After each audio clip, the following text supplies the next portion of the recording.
It was once said that beauty and truth is in the eye of the beholder. You see, I couldn't agree more with this quote, and maybe you do too. But through this session, though, you will soon find out that in a competency based system, the same quote does not apply. Hello again, and welcome to this webinar from Inspire Education. Today, we are going to discuss competency based assessments. But before we begin this presentation, we'd like to remind you of some safety measures. Please ensure that you have adequate lighting that does not produce a glare on your screen.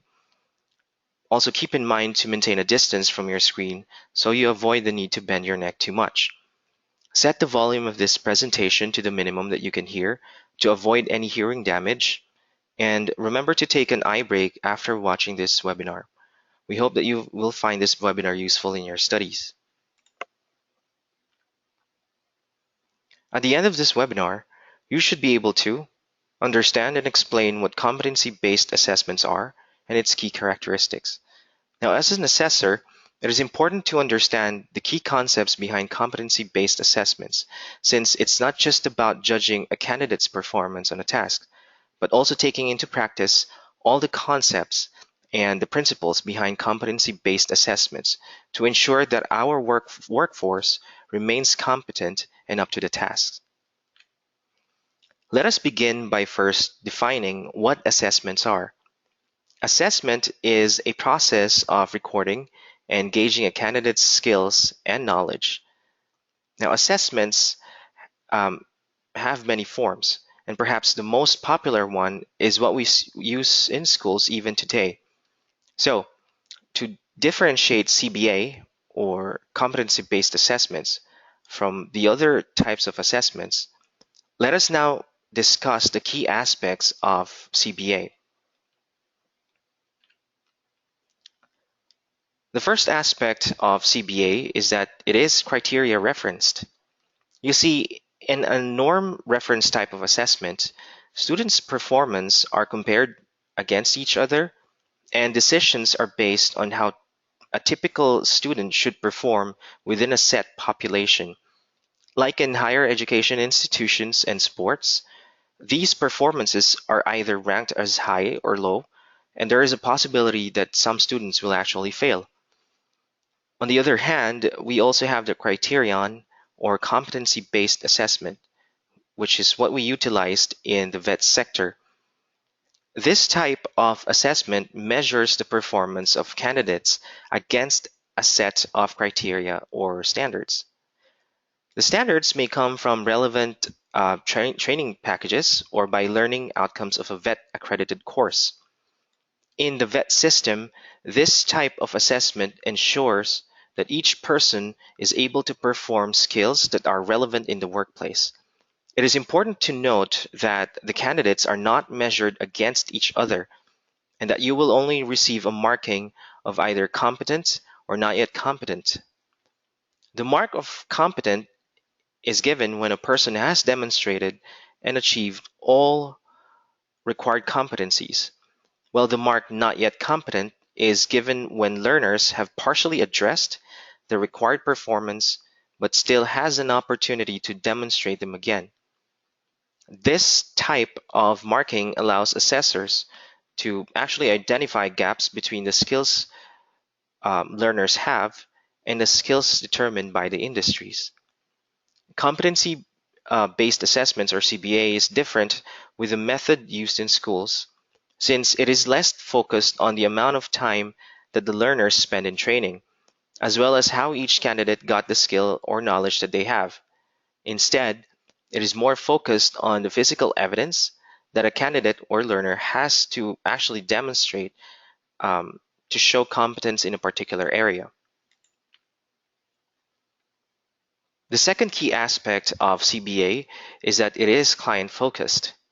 This simply means that the needs of the learners are considered from planning, organizing, conducting, and validation of the assessment. This is especially true as well whenever we contextualize assessment tools and instruments. But wait, what does it actually mean to consider the learner's needs anyway? This question is easily answered by going further in the concepts behind what a client-focused approach is. We must first understand that candidates under CBA have rights and responsibilities. The first of which is that the candidate can choose whether or not to be assessed in the first place. This will be further discussed on the next item. The candidate also has the right to appeal the assessment condition, the decision through appropriate means. And this is also true with you as a student of Inspire Education. Also, the candidate can choose to have the assessment and its result be treated as confidential if they wish it to be. Next, CBA is a participatory process, which means that candidates and assessors are partners, and that the learner here is actively engaged in the process. As partners in this venture, the assessor discusses the assessment needs and actually negotiates it with the learner until the decision is actually reached. That said, the learner now has a choice whether to be assessed or not. They will have to reach a decision based on a couple of factors because sometimes careers may even be at stake. You might even encounter candidates whose jobs may be on the line, or perhaps their promotion or raise will actually depend on how these assessments would go. These are some of the concerns that the candidates will have to weigh before they make a decision, as you see on this screen. Once the candidate has reached a decision, they also get to negotiate a suitable assessment pathway. Fortunately, there are three pathways that candidates can actually choose from. Pathway 1 allows the learners to get the proper training first before they go through assessment. Pathway 2 is chosen when the candidate only needs to be assessed, probably because they already have the training before or already has the experience to confidently go directly to the assessment process. Pathway 3 is simply a combination of these two options and is most likely chosen when a candidate has had training or previous experience already, but still has certain gaps that are still need to be addressed.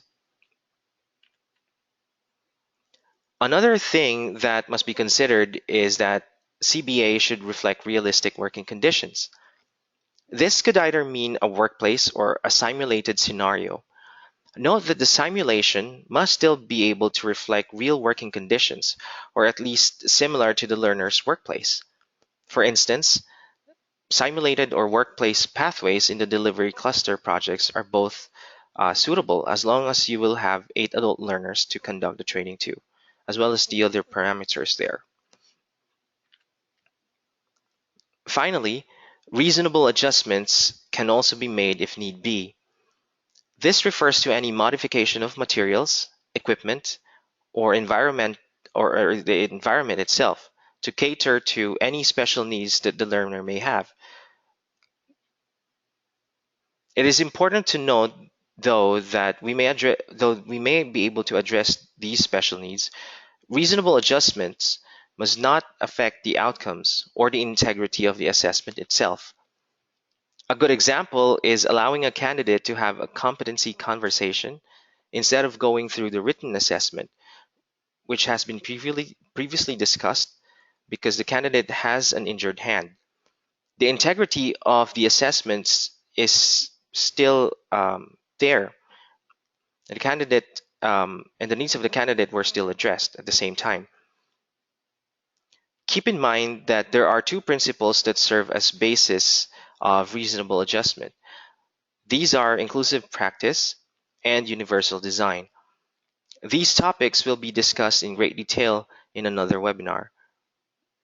So for more information, page 24 of the Learner Guide further discusses on how to address a learner's reasonable adjustment needs.